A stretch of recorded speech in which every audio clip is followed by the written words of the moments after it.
You're listening to Oppositional Forces.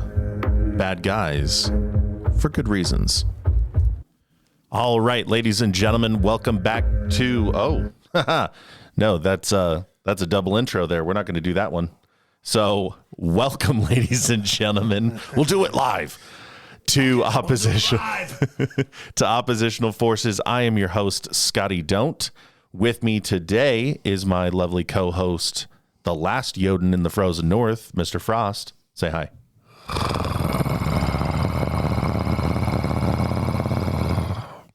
Howdy-ho, neighbor.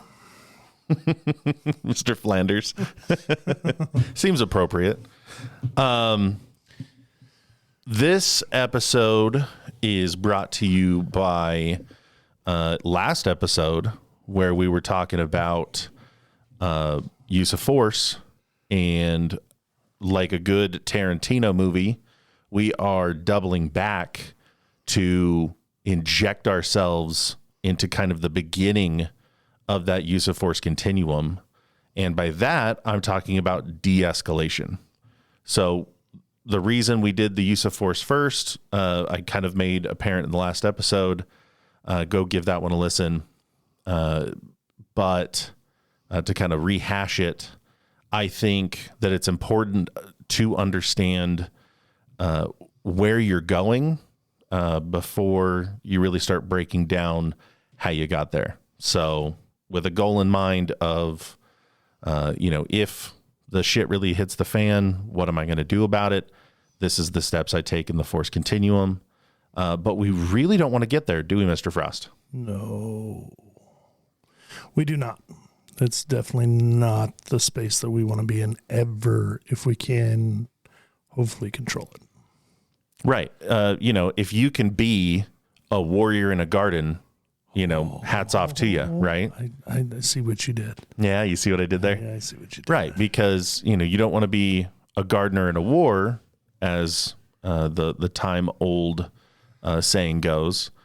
But if you're able to... Who said that? Huh? Who said that? What do you mean, who said that? Who used that? That's Sun Tzu, Art of War. Okay. Are you going to challenge me in front of all these nice folks? I am. I'm well read. I read. Okay, it's audiobooks, but... I heard it on audiobooks, too. But especially when we're putting so many hours on the road, so many miles behind the wheel or flying and all that, I can consume a lot of material, whereas, people have normal people jobs that don't afford them the opportunity to be Peasants. as bored as I am. Peasants don't get to sit in the economy class. And all of our reviews just tanked. So let's get into it. De-escalation. You guys know me. I like to define the terms. So I'm going to give you two terms here as we start things off, just so that you can kind of follow along as we go. Because once again, I want to break it down, in layman's terms, for those of you who are not as familiar with a lot of these topics and principles. So de-escalation. It's the reduction of the intensity of the conflict or potentially violent situation. So essentially breaking it down so that we don't end up in a violent situation where that force continuum comes into play. When somebody is trying to test you, they're trying to test yo gangsta, then this is the episode for you to be able to walk them back and to be able to get yourself out of harm's way before it becomes a dangerous situation. The other thing we're going to be talking about is verbal jujitsu, and it's a principle of de-escalation. And verbal jujitsu is the process of having a dialogue to get to a mutually satisfactory agreement. That's it. It's as simple as that. And for a lot of people, your ears might be kind of tuning out at this point, thinking, I've got that in the bag. I'm a parent. I de-escalate every day, And that's why you drink. Daddy, I'm going to jump down the stairs. You better not. You'll lose cookies. Like, all right. I don't want to lose cookies.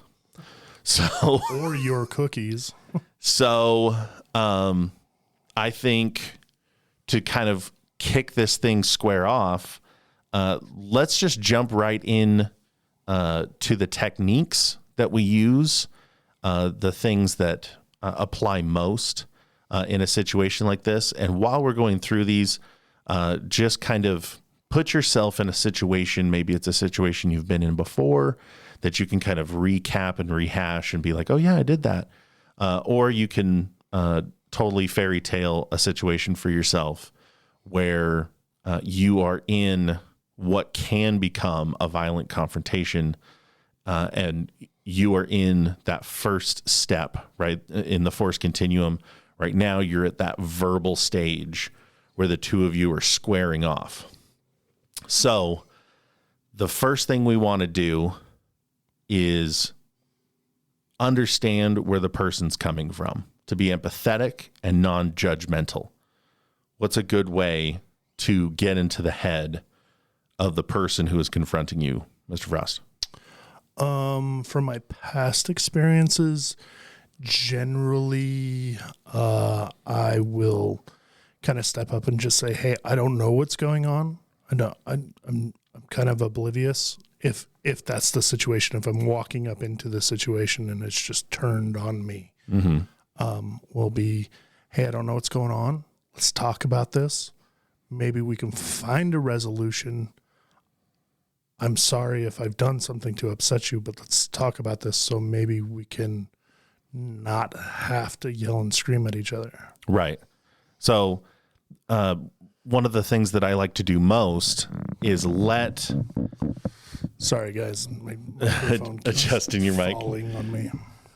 One of the things I like to do most when confronted with a hysterical person is give them an opportunity to let me know what the baseline is, right? Right. Sometimes people just want to be heard and they don't feel like they're being heard. Right. And so it's a high emotion situation. And so the thing I want to do is connect with that emotion so that I'm at least equipped with the tools at that point to be able to have the conversation that needs to be had. Right. So being empathetic, trying to level that playing field. Okay, where are we at? What happened? Hold on a second. I don't understand how we got here, whatever the case may be, right? And being non-judgmental. If they tell you, hey, this is how it is, this is what you did, you disrespected me, I don't appreciate the way you said this, whatever they want, if they're going full Karen on you, let it sink in and try not to jump to the other side of the fence and divide yourself from them, right? Because that's the way you're going to stay empathetic. I mean, it's very easy, even if somebody is attacking you, to just say, "Hey, I'm sorry. I didn't know that maybe you felt attacked, or maybe I crossed a boundary or something like that," even though maybe they're just being a Karen and jumping to conclusions, or you never know what somebody's going through. It could have been just a trigger and you're that person. Right. And you have to remember that this can apply to any situation. You're walking down, the sidewalk, you're in downtown Salt Lake City, and, somebody comes around the corner, they're a little unhinged, and they say, "Give me a wallet." Okay, I can be empathetic with that situation. I can say, "Hey, look, man, I know what you want. I know what you're trying to do. Like, let me hear you out for a second, because I don't want this to go the way, that you're trying to push this, whatever." Dealing with homeless people. Well, they don't call them homeless people anymore. Houseless persons. The PC police are coming for me. We've been demonetized on all platforms. I guess. So we were monetized in the first place. Even if their feelings are illogical, they're still real to them.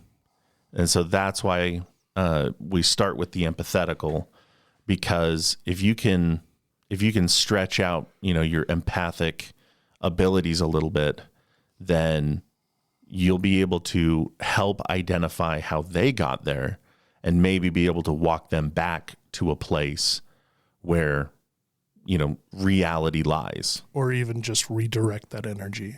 Exactly. So another technique is respecting their personal space. Now, this ties back into the force continuum, because if somebody is breaking into your personal space, they're upping the game, right? And that's an escalation. So it should be obvious that in a tense situation, what you're looking to avoid is stepping in on them and escalating the situation. Right. I really kind of feel like when you started saying that and creating space, the flashback of boot camp of the drill instructor. 1 arm's distance. Yeah, 1 arm's distance. And that's a good play. It really is. Right, because there's something fine-tuned in all of us. We are nothing if but animals with a desire to, drink and sleep and eat and, procreate. Poop. That, there's something about that carnal feeling that you get when somebody steps into your personal space. And that's why drill instructors do it.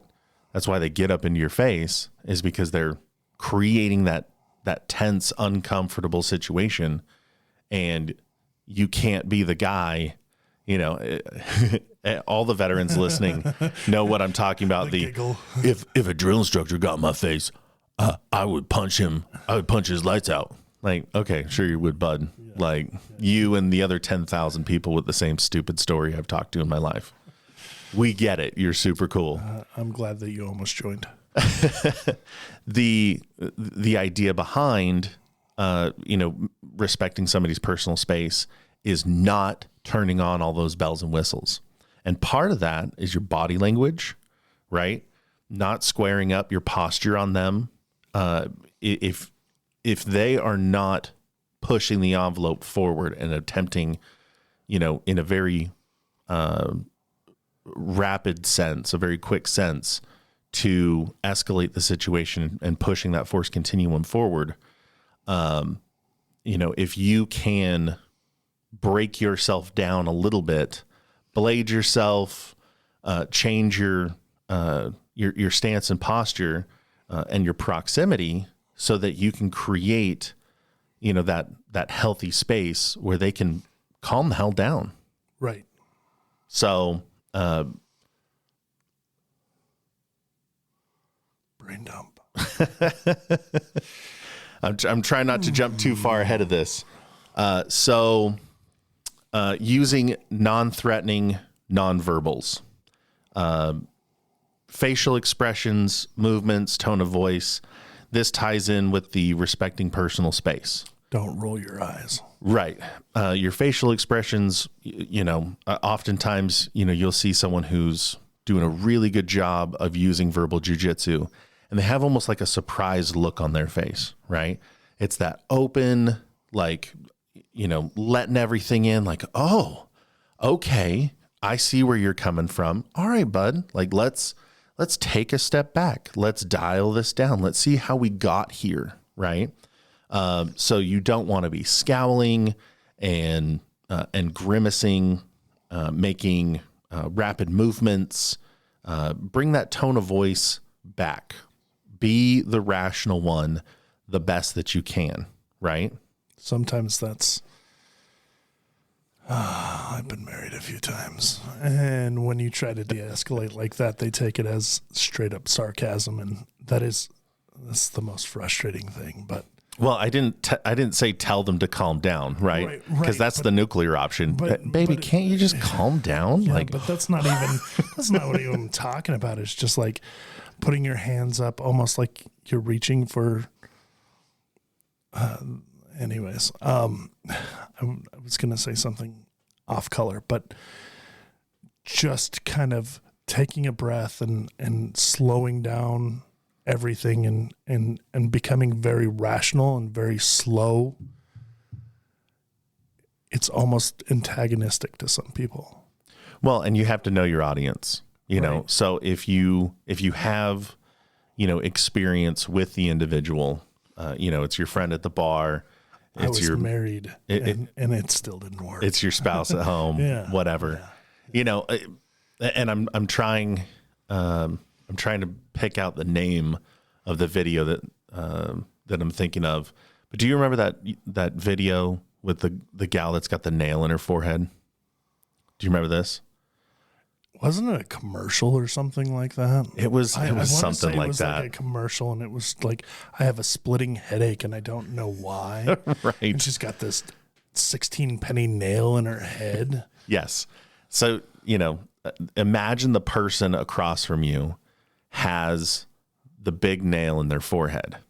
The last thing they want to do is address the nail in their forehead. Right. What they want is to be heard and understood and feel like they're gaining some ground with you so that they can go about their day. Right. I mean, maybe this is getting ahead a little bit, but even if I know I'm right, sometimes I will honestly just say it's my fault. I'll just take ownership of the situation and just straight up, you're right, it's my fault. I'm sorry. You know, even though I know I probably did nothing. Right. And don't get me wrong, I have done many stupid things, and I am capable of making people uncomfortable by just my body language. Just being 6'7" and standing in front of someone. Right. And rolling my eyes. Right. But at the same time, like, it doesn't matter at the end of the day who's right or who's wrong. If I don't have to have a conflict, to be very honest with you, I'd rather just later on tell the story about how somebody freaked out on me because I coughed and rolled my eyes because they said something ridiculous. Right. So, and that rolls perfectly into, you know, the next bullet, which is keep your emotions in check. If you can take yourself out of the equation for a moment, remaining calm and professional, you are able to separate yourself enough from whatever harassing, berating situation this person's trying to create for you, and gives you the upper hand, and take that step back and say, hey, okay, bud, I'm here with you right now. Like, lay it on me. Let's hear it. You know, hands down at my sides, you know, or even up not necessarily folded, but just up on just below your nipple line. Right. Anything that's not, you know, picking your hands up and making big, heavy gestures, all those kinds of things, you know, and just calm yourself down first, because if you're able to control your emotional reactions to all of their emotions, that sets the tone. Now you are no longer presenting the escalation. It's all them. Right. You force them to either continue to push it up or to meet you where you are. Right. People argue this with me, but when I got out of the Marine Corps, I was wound pretty freaking tight. I mean, wound tight. Like I couldn't stand being in the civilized population. Like everybody was not in their own lane, and I was going to some therapy, and as much as I hated this therapist, one thing that stuck with me was nobody can make you feel anything that you don't want to feel. Right. Emotionally, not physically, of course, but emotionally. And when you look at it that way and are able to step back and say, okay, I'm not going to let you control my emotion by you being upset, totally takes a whole different role of everything else, because then you're in a position of like, they're upset. Even if it is my fault, I don't have to be upset with them. Right. Yeah. I'm remembering the turn of phrase my mother used my entire childhood, which is essentially that no one can make you mad or make you sad, right? These are things you have to own. You're owning that anger. Right. So being able to realize that, and it's hard. It's hard in that moment, you know. Right. We're emotional beings. Exactly. And, you know, when presented with somebody who's really high on the emotional scale at the time, it's not easy to see your way to the other side when somebody is yelling and berating and threatening and trying to push that forward for whatever reason. But you can always own your own emotions. Right. I mean, that goes back to, you know, you don't go and tell somebody, just calm down, calm down. I mean, working in the bars, I've found myself doing that sometimes, but I really, really have tried to train myself of like, hey, let's take a breath. You have every right to be upset, but I need you to take a breath and step back for a minute so that I have a chance, or we have a chance to actually talk to each other. Right. Because maybe we get a little too wound up and then we can't even get out what we need to say because we're too wound up. Right. And, you know, in every aspect, you know, we try to be in control of ourselves the most. Right. So pushing on, focus on feelings, and it's kind of the same thing as being, you know, empathetic, but you're trying to listen for the underlying message. Oftentimes people are going to want to be yelling at you because you bumped into them, or because, you know, they said something to you and you brushed it off. But what are they really trying to say? It's often not what they're yelling at you. Right. It's often they felt not seen, right? That they felt unimportant, or that you were putting yourself above them, which is 90% of the conflicts right. that are out there. Oh, you think you're better than me? Exactly. You know, hey, I bumped into a guy at the bar. He spilled his drink on himself, turns around and he is furious. He knows that the drink's going to clean off. He knows, you know, that his night isn't totally torpedoed. What he's probably really pissed about is that I was so sucked into my own world, I didn't see him. Right. And he's important to himself. Right. And he wants to feel that he's important to the people around him. Or that drink cost $15. Exactly. Hey, you know, the worst thing that you can do is try to dig your feet in on a situation like that. Oh yeah. It's not even like that. That's the one thing that I think working in the bars, that's a fast way to start a fight, to be very honest with you. Like, even when I would go into the bars and try and cause mayhem, that's the easiest way to start a fight. Right. Honestly, bump into somebody. Yep. Shoulder check them. Or even it would be one of those things of like, you know, somebody's fired up already, and then find that one person that's by them that they're fired up about, and then bump into them purposely and be like, dude, push me. I'm sorry, man. Automatically that person is already fired up with that other person. Either they're going to come after me, or they're going to go after that other person. Right. And then you get to sit back and pop that popcorn and kind of watch. The bad guys of worst examples. Right. But my example is that, you know, that just goes to show how easy that escalates in simply putting the blame on somebody else. 100%. But even in a bar, you know, if it's a busy place or a show or a concert or whatever, you know, somebody turns around and gets pissed because their beer gets spilled and it's super busy. I mean, the easiest way to turn around is be like, oh man, I'm sorry. They bumped into me. I bumped into you. It's like a chain reaction. Right. And sometimes that will de-escalate a lot of things really quick because they stop for a second, look around and like, well, I had nowhere to go. That's why I ran into you and why I spilled my beer in the first place or whatever. Right. Yeah. And especially in situations where there's something finite, like the expensive drink, or we've got Black Friday coming around the corner here in November.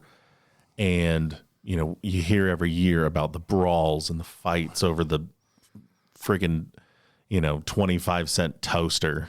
It's worth $10, on a regular day. It won't last 6 months. Right. It costs them $3 to make, and the doorbuster deal. And there's only 4 of them in the entire store. Yeah. They know what they're doing.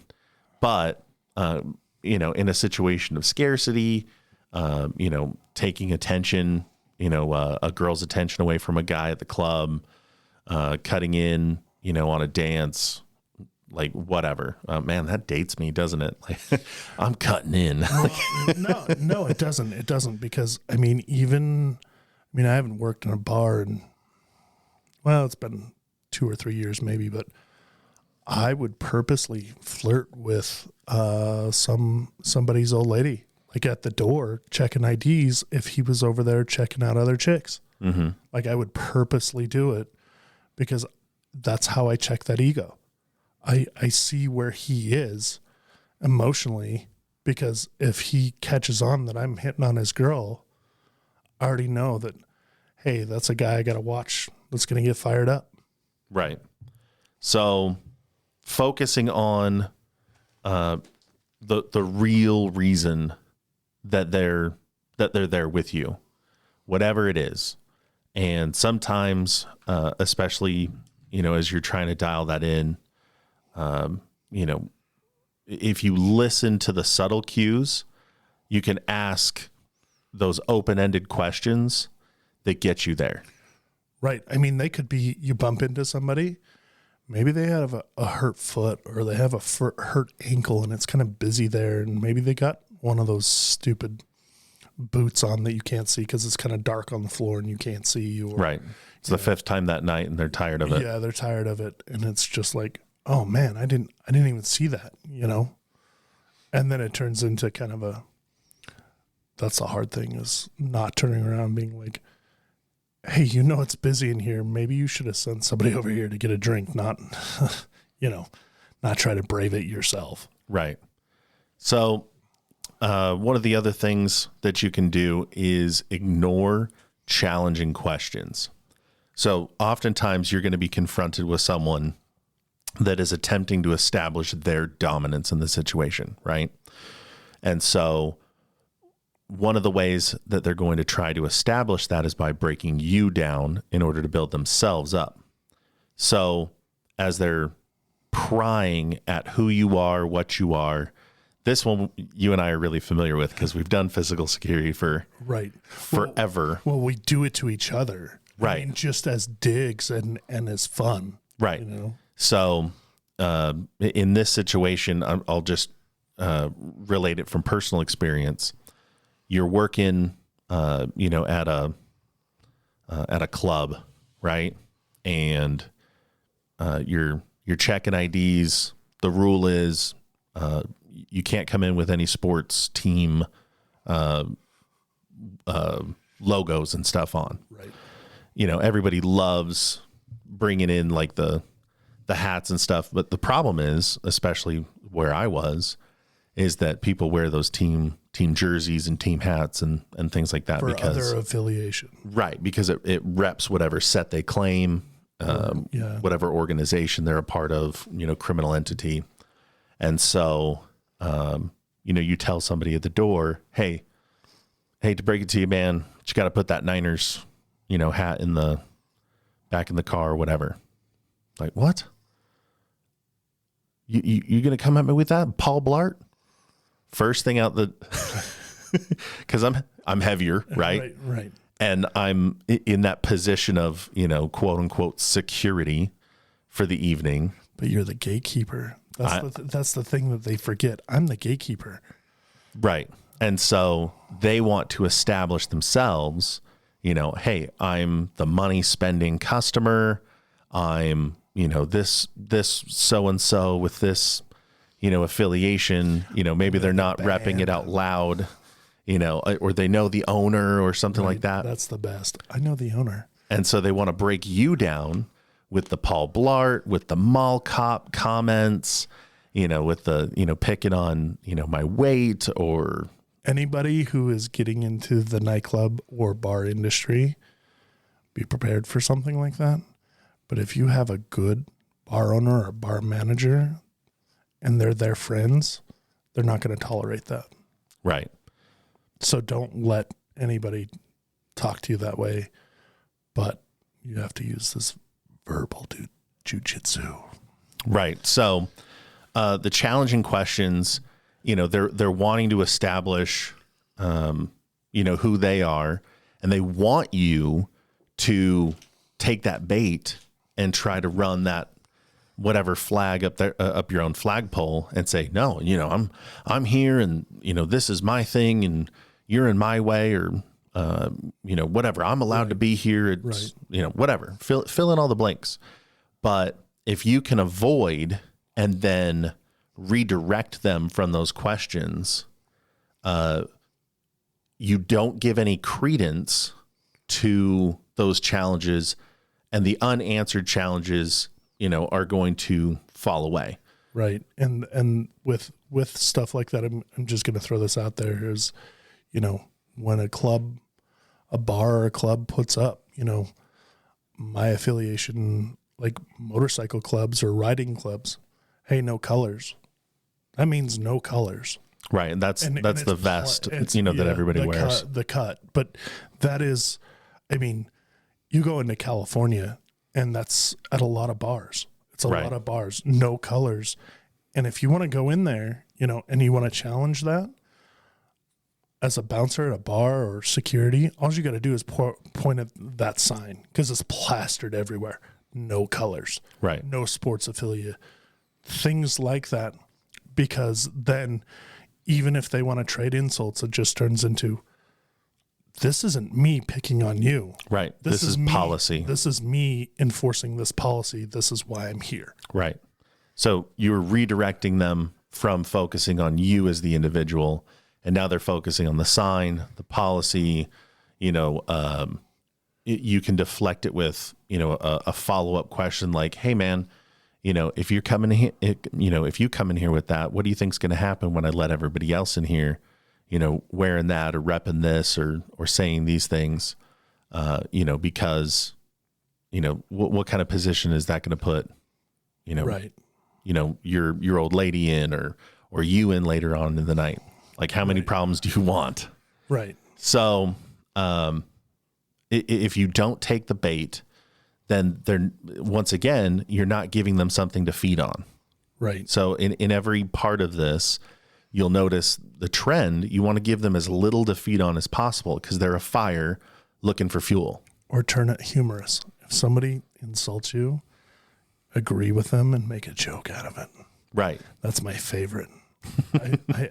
I literally have been called, doing physical security, I've been called a donut fucker. And I stopped.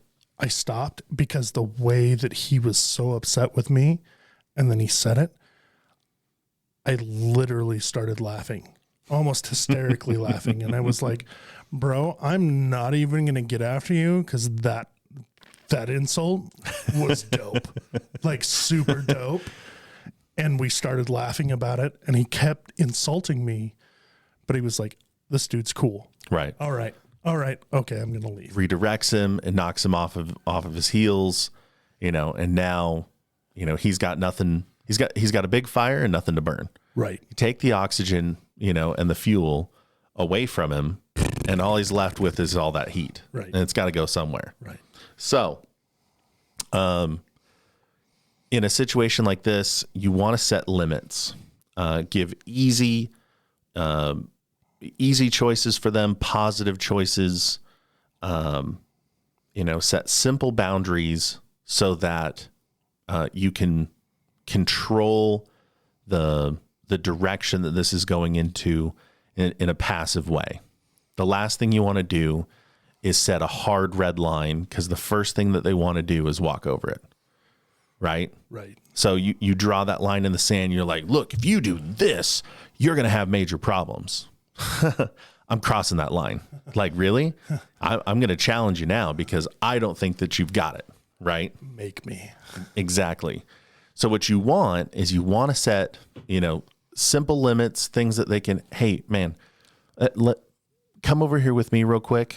Like, let's step 10 feet off of this, so that we're not in everybody's way and that I can hear you out. Right. Or my favorite thing is, especially in a busy bar, because everybody wants to be in the middle of it. They want to hear what's going on. right, I would take guys or even women outside. right, And it wasn't like, as soon as I got out there, it was like, I'm not singling you out. I want to be able to hear, not have anybody able to step on either of our toes trying to talk for us. right. I want you to be able to explain to me what's going on. And it kind of takes them off guard of like, oh, he actually cares. Right. And other things, they'll try to drag people in with them on a situation. Right. And that's a big problem with a lot of these problems. A lot of the situations people want, people on their team, so they'll start, trying to rope somebody from the sideline in and be like, hey man, focus on me. Like, let's not bring them into it. Okay.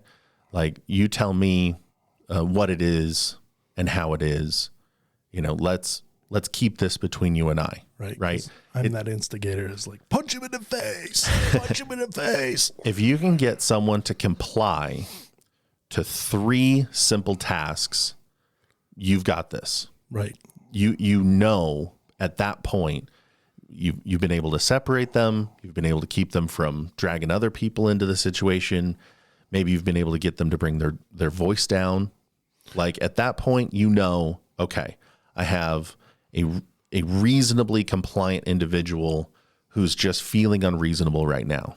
Right. And it helps the ego as well. If you can separate somebody from a big crowd of people, because then it doesn't look like they're being disciplined or they have to act out. Right. And they're not putting on a show for other people. Once again, removing more fuel for their fire. Right. I mean, you and I know that best of, especially transporting kids, of like, we tell mom and dad, say your goodbyes, do whatever you need to do. And then I need you to go the furthest away that we possibly can. Right. And oftentimes when we're confronted with that particularly angry individual that we're trying to, get to go with us, right, you can set little things like, hey man, here's your shirt. Why don't you put this on for me? Right. Distracting them. Right. Hey, I understand what you're saying, but it's hard to hear everything you're trying to tell me when you're screaming it at me. Can you bring it, let's bring it down a little bit. Right. And the more you get them to comply, the more, I don't want to call it like reverse psychology. I'm reaching into my head somewhere, but it's allowing them to think, well, it's a distraction that they're controlling the situation. They're in a controlled situation of like, hey, here's your shirt. You know what I mean? Let's put this on. Right. And then it turns into, oh, I don't like that shirt. You know what I mean? It totally, especially with these teens that you and I deal with sometimes of, well, I don't like that shirt. Right. You know what I mean? And then it turns into, well, I got to look fly when I know I'm going somewhere. I got to look fly. So, right. So now they've stopped and they're like, well, I got to put on this shirt. Right. Which actually kicks us into that next bullet, which is choose wisely what you insist on. If you want them to wear a shirt, don't push so hard on them putting a shirt on. Give them the option. They're like toddlers. Give them an option. Hey man, do you want this blue shirt or this red shirt that we're over here? Actually, can I have that green shirt that's hanging up there in the closet? Hey, sure thing. Boom. Now they're putting the shirt on. They look at it like it's their choice. Because angry people, whether they're adults or children, it's an infantile state. It's a more lizard brain, prefrontal cortex situation that you're dealing with. And so if you look at them more, in that childlike state, but don't talk to them in a condescending childlike state. Sure, exactly. But you still want to recognize, that there's these easy, manipulative tools. And I use the word, manipulative because that's what it is. Because that's what it is. you're using, that social engineering manipulation to get them to comply with things, even if they don't think that they're complying. Right. I got a doctorate in that, telling somebody to fuck off and they think it's their own idea. Right. So, if you can give them that flexibility, if you can give them options that allow them to stay within the limits that you set, now you've got something to work with. Now you're able to dial them down, dial them back, because, you're only giving them the things that you want them to take from you. Right. And that's a big reason why, you've got to check your ego. You've got to take, your emotions out of it, because the less you give them, the smaller their fire gets. Give me my shirt. Yeah. I stepped on a landmine with that one time. I won't go into the finer details, but we had a kid that he didn't check his ego. he let a kid get his goat. Let's just be honest. We had a kid that, ended up literally kicking and screaming, on the way to the vehicle. And, he wanted a shirt, and I wanted him to calm down. And you escalated the situation with, just say it. I said, say please. I just set say please. Too hard of a boundary, too hard of a limit. And that was, you're not getting shit from me until you calm down and ask nicely. Right. And yeah, that was the bad move. It was the wrong move, because I continued to feed. You stuck to your guns, though. I will give you that. You did stick to your guns. For like the first 3 hours, and then 4.5. And then it just... Yeah, I remember, because that was the most miserable 4.5 hours of my life. Yeah, it was. A minivan. Yeah. Yeah, that was good times. Good times. We all have our moments. So then there's two final bullets I want to cover, and both of them really walk hand in hand together, and both of them are essentially time. So it's not inappropriate in a tense situation to not have anything to say. If you give them some silence, you are giving them time to reflect. You're giving them time to negotiate the conversation that they're trying to have with you. And if you give them that silence, oftentimes, the things that you've been saying, the things that they've been saying, start to sink in a little bit more. Well, you got to think, we were just talking about lizard brain. If you go quiet and then take a deep breath, like a soothing deep breath, that lizard brain, 9 times out of 10, not always, but a lot of the time, that person who is excited will do the same thing. Right. Because the body's under stress, and it's like, I need to calm down because I'm not functioning right. Right.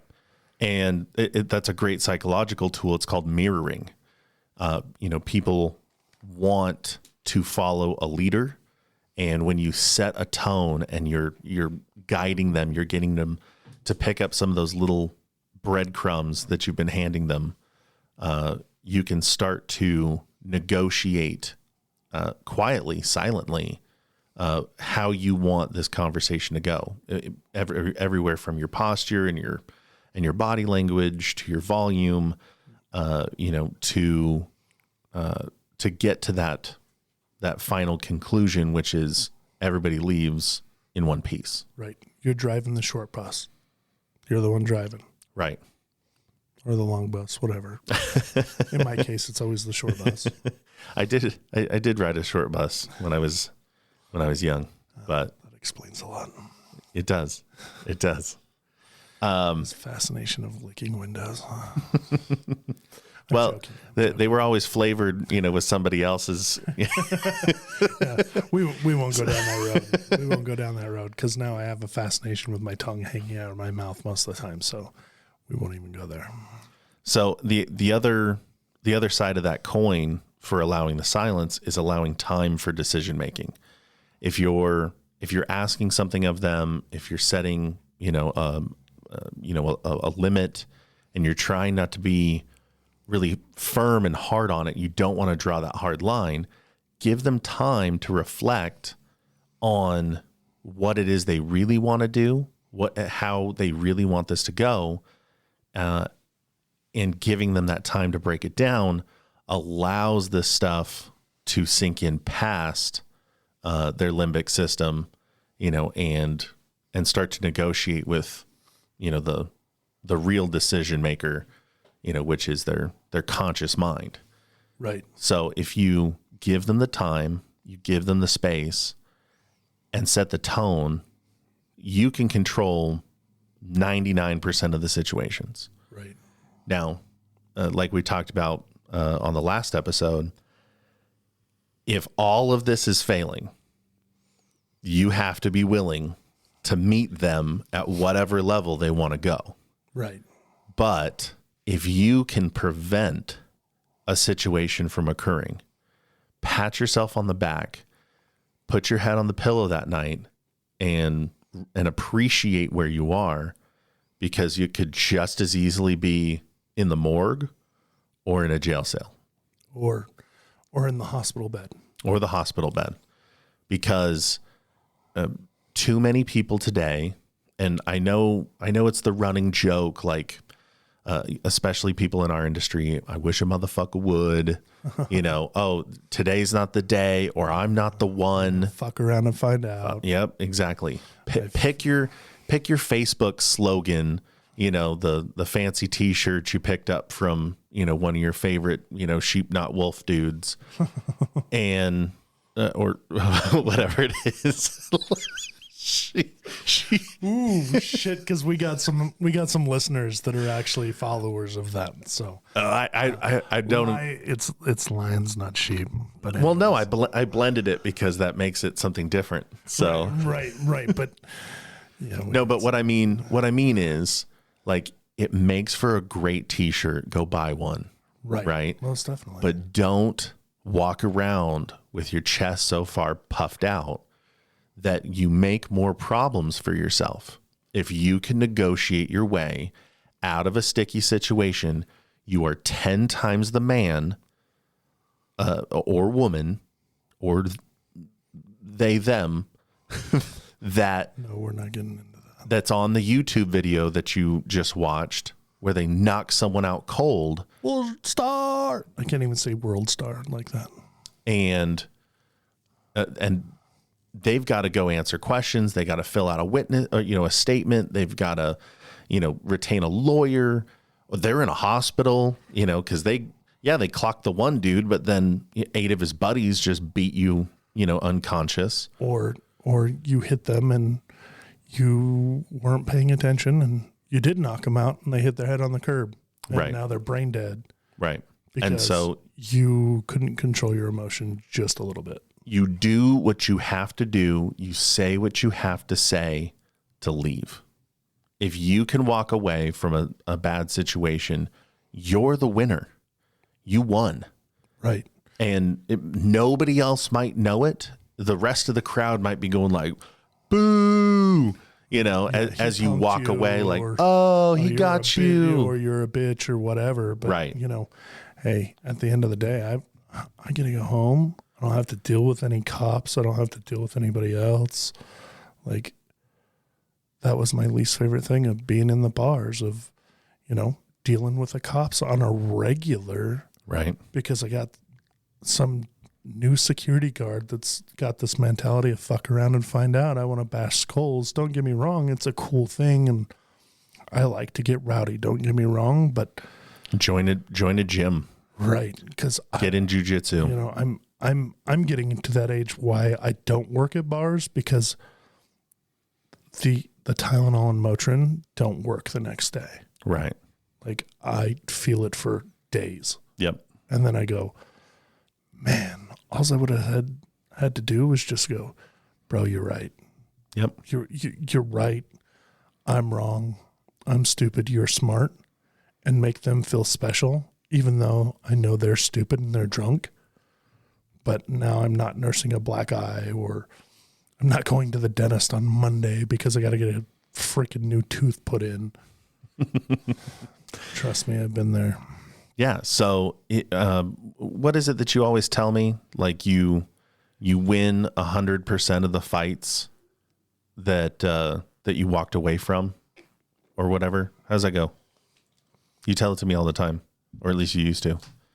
You win 100% of the fights that you walked away from, I think is what it, or that you didn't get into or talked your way out, whatever it is. Right.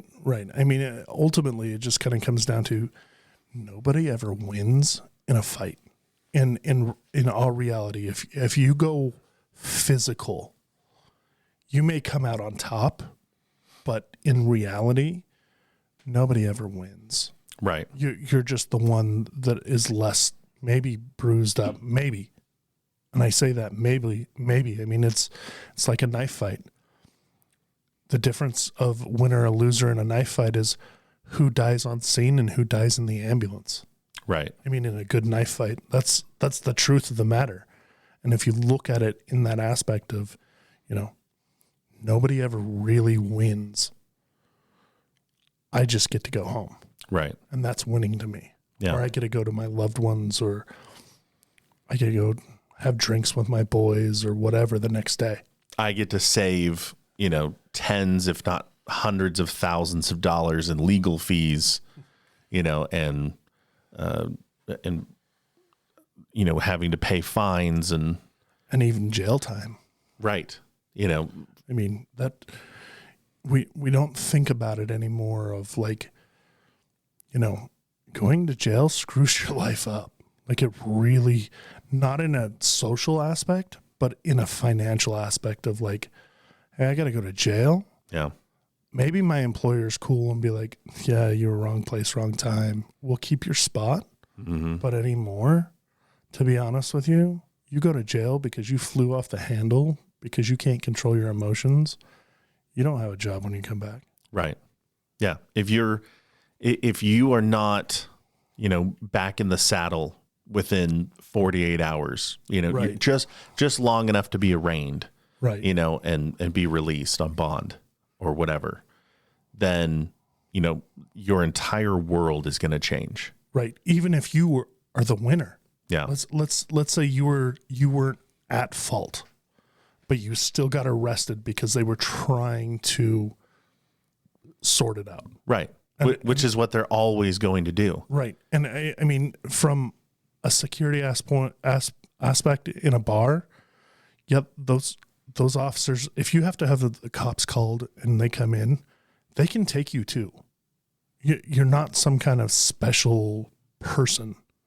Even in physical security at the mall, the minute you put your hands on somebody else, it can still be considered assault. Right. And, you may not know that whole situation, and they turned and you grabbed them because you thought they were going to fall, and in turn, you slung them around and they hit the door jamb of the door as you're escorting them out. Suddenly, their face is busted up, and you're just standing there like, all I was doing was making sure that they didn't flail around. That's it. Right. But you still had your hands on them. Yep. And a responding officer is not going to stand there with you for 3 hours and litigate it with you. They're going to take you in so that you can camera. Right. They're not going to do any of that stuff. They're going to hand you off to an investigating detective, and that's going to be your night. Right. So, if you're lucky. If we can leave you with anything today, it's just that it ain't worth it. Right. 9 times out of 10, how important, is it to be the victor, to be seen, as the man or woman on top, I showed them, they're going to get fired or fined or whatever because of what I stepped in and did. And, right. I'm the vanquishing. You're the vigilante. You're the Batman or whatever it is. I joke around a lot in classes, and Mr. Valentine will hear it a lot. I like violence. I'm not going to lie. I like it. I like to do violence. I like to be violent. I like to tussle around with people. I like to fight. But at the end of the day, I don't want to get punched in the face. Sure. You know what I mean? Like everybody, I mean, Mike Tyson said it best. Everybody has a plan until you get punched in the face, or maybe I'm wrong. Maybe that's not Mike Tyson, but maybe it was Muhammad Ali. I don't know. I should use the proper, I'm sorry. Anyways. It's all right. Mike Tyson doesn't listen to this, and Muhammad Ali's dead. So, right. But my whole point is that it's, you have to have the mentality of, I'm not going to break like glass, because you walk around timid all the time. Go to jiu-jitsu, take a boxing class, get punched in the face, know how it feels. But if you can avoid it, because nursing a black eye, maybe most of us have had black eyes, maybe you haven't. But if you've ever had your eye socket busted, they have to go in and put a plate in there, and it's not a comfortable feeling. It's really not. I don't have any, but I have some friends that they've been punched in the face with brass knuckles because they couldn't keep their mouth shut. And in the process, they pretty much got their faces caved in. Right. Over some minimal stuff. Right. I'm a big fan of Stoicism. And so, for those of you that aren't familiar with it, it's a philosophy, a lifestyle philosophy that deals a lot with kind of like your kind of Japanese, meditative, calm before the storm kind of philosophy. It's one of the best recognized philosophies from all the greats, the Greeks and everybody, moving their way forward in time, teaching you how to check ego, how to, respond and how not to respond, what's worth it. And so I try every day to focus just a little bit on, how important is it that I give my response on Facebook to some comment.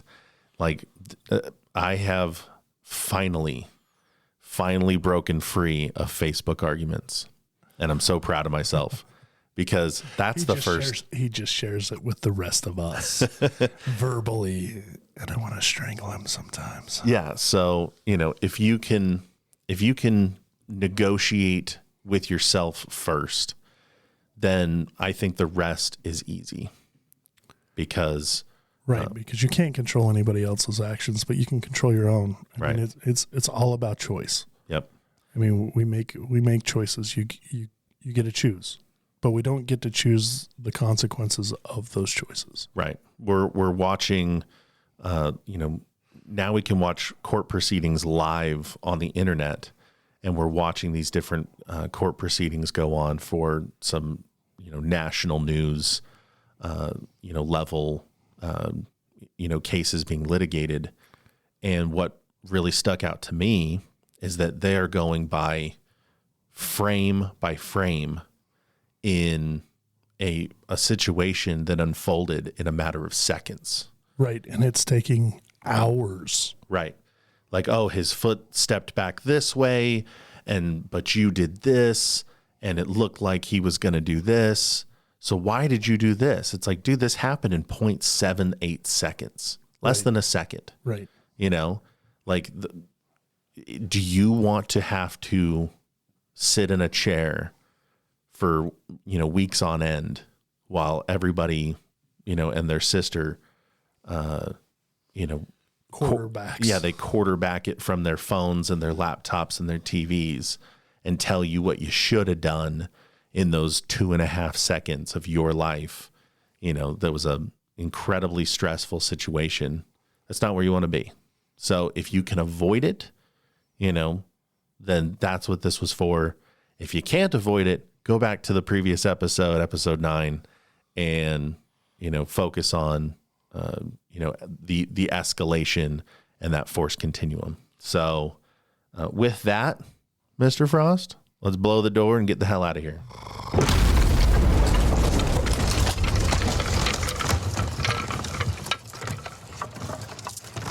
Hey, thanks everybody for joining us today. I'm going to hit you with the promos, and then I'll give you a little sneak peek into what we're doing here in the future. So hang tight for me. All right, everyone, we're taking a brief moment to talk to you about one of our favorite sponsors. That's right. The Barber Collective is a Southern Utah mainstay, U.S. veteran owned with an elite team of classically trained barbers for you to get that dapper do, professional fade, or a cut on the wild side. Competitive pricing with walk-ins available. You won't walk out disappointed that you tried The Barber Collective. Call today and schedule your appointment. Mention Oppositional Forces and receive your first cut on us. You can schedule online at vagaro.com/barberco. That's VAGARO.com/BARBERCO. Or call them at 435-922-8454. That's 435-922-8454. That's the Barber Collective. Don't let that do you wrong. Go see them today. Check out our friends at Smash Labs Rage Rooms, a Southern Utah exclusive with franchise options available. You won't find another adventure spot quite like this. 5 axe-throwing lanes with a variety of edge weapons and their special Rage Rooms, where you and your friends can work out the day's frustrations by smashing TVs, home appliances, and all kinds of glassware, big and small, and an ever-evolving range of ceramic and miscellaneous items sure to thrill the senses. Call them today and schedule your date night, special event, or even large private parties. Visit their website at www.smashlabs.biz and check out all their special pricing packages, or call 435-359-2214. That's 435-359-2214. Walk-ins welcome. That's Smash Labs Rage Rooms. All right, everybody. Thanks again for being with us. Coming up, we're going to be hosting here in Southern Utah, sunny St. George, Utah, a concealed weapons class to get your Utah CCW. That's going to be November 27th. So if you want to get involved with that, I'm going to put the event up on our website, and that is badguyforhire.com. From there, you can also find our Patreon, patreon.com/oppositional forces. And we're trying to get out there and do more of these classes here pretty soon. We're going to have that Urban Escape and Evasion course and Urban Scout course rescheduled with On Point Tactical. And Kevin Reeve will be out there rocking it in Austin, Texas. We'll let you know when that's coming up. So thanks, everybody, for being here with us. Thank you to Tom Larson for being our executive producer and helping us every step of the way. We will see you guys next time. Thank you for listening to Oppositional Forces, Wage War, and Stack Bodies.